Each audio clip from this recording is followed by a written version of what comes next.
All those in favor of approval? Aye. All those opposed? Opposed. Opposed. The motion fails. In August of 2023, a South Fulton neighborhood erupted in joy. The College Park City Council just voted down a proposal by Nets Era Energy to build a battery storage facility right in their neighborhood. But hold up, not so fast. This is a story of how a no vote got flipped into a yes vote and a suspicious $1.6 million check. I'm getting ahead of myself. Let's rewind so you can see how this all started. Chelsea? Well, in short, it's all about safety. They're worried a facility full of batteries could lead to pollution, a fire, or even an explosion just feet from their home.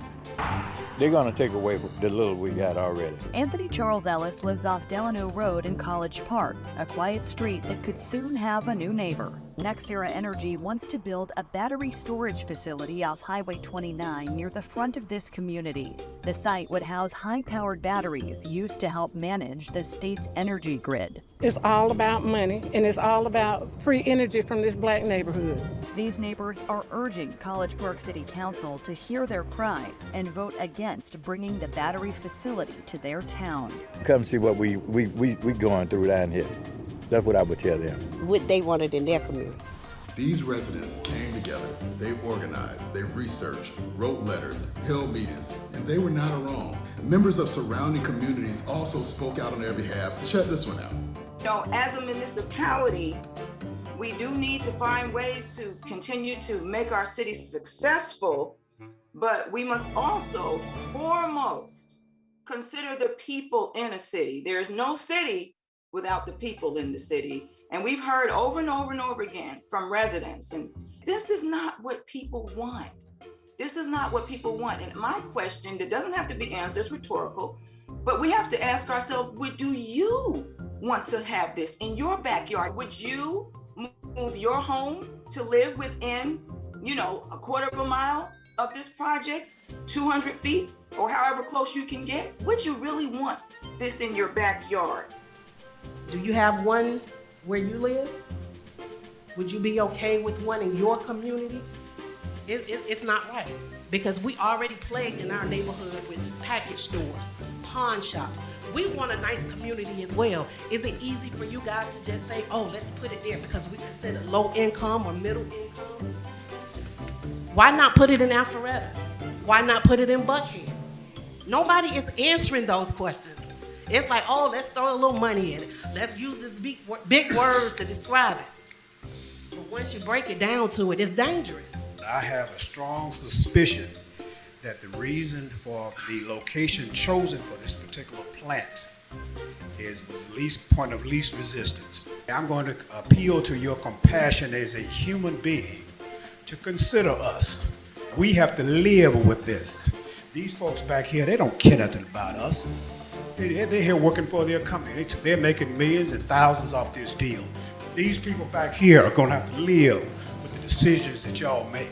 Don't allow this company no other to put our kids and our community in danger like this.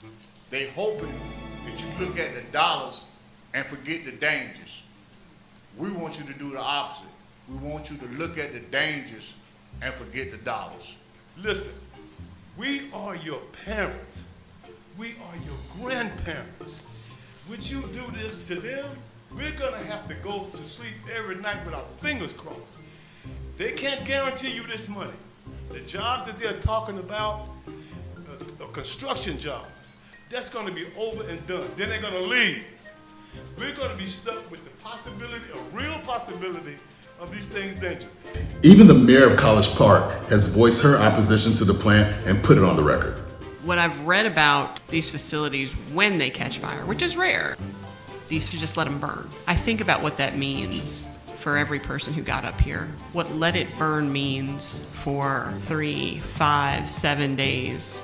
The fear of that, the concerns regarding that, the health and safety of individuals, families, seniors, children.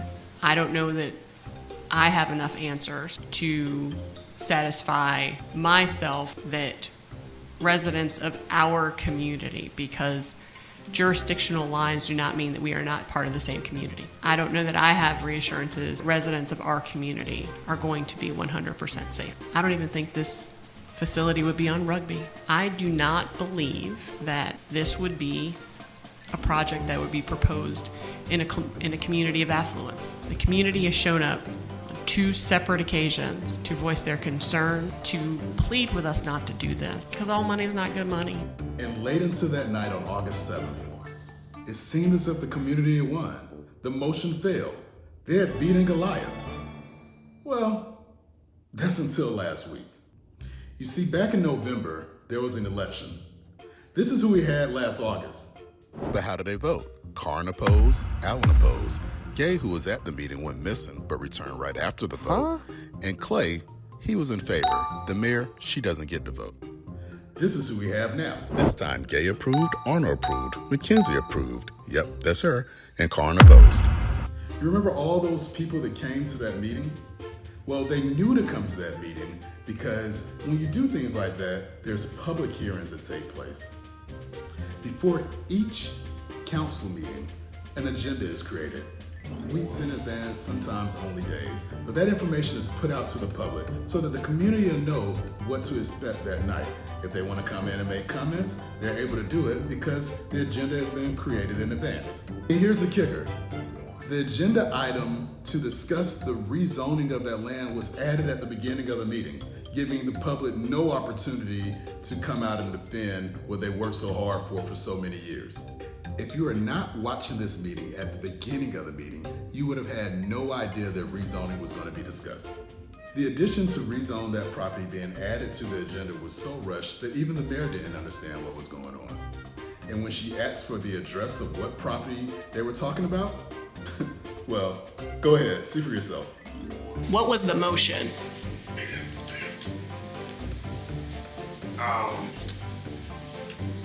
The motion is to change from a business park to a light industrial.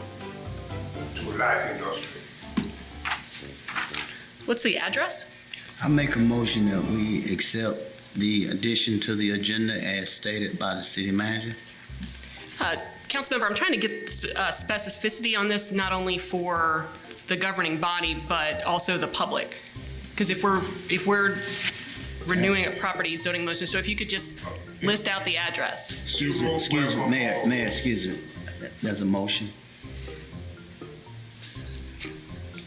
Sir, I'll second it. I think we'll understand whatever this is if once we get into the meeting. I think that's what the purpose of discussion would be. Yes.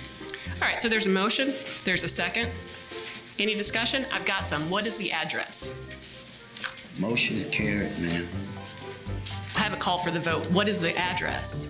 0 Welcome All Road. 0 Welcome All Road. Word. Welcome All. Confusing, right? One has to ask themselves, who does an unenlightened constituency benefit? And before we leave, back to that $1.6 million check that I spoke about. Some company out of Delaware named the Southwest Atlanta Battery Storage LLC decided to grant College Park with $1.6 million. You know, all they have to do is just rezone a little property. But even that at the time was a little confusing. Go ahead, see for yourself. It's a grant that supposed to come to the city, a grant that I don't have the documents with me here. But it's something that I can turn into the clerk tomorrow. For $1.6 million, and did you share it with everybody? Did I share it? No, I haven't shared it with anybody. It's a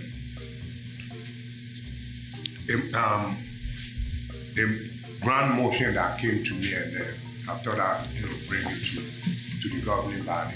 With no supporting documentation? I don't have the documentation with me here that I can furnish it to the clerk tomorrow.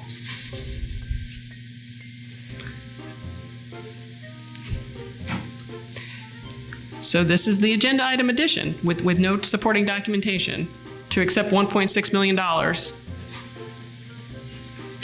Madam Mayor, I don't have the documents with me here. That I'm more than glad to give it to the clerk tomorrow.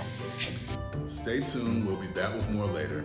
And just remember, elections matter.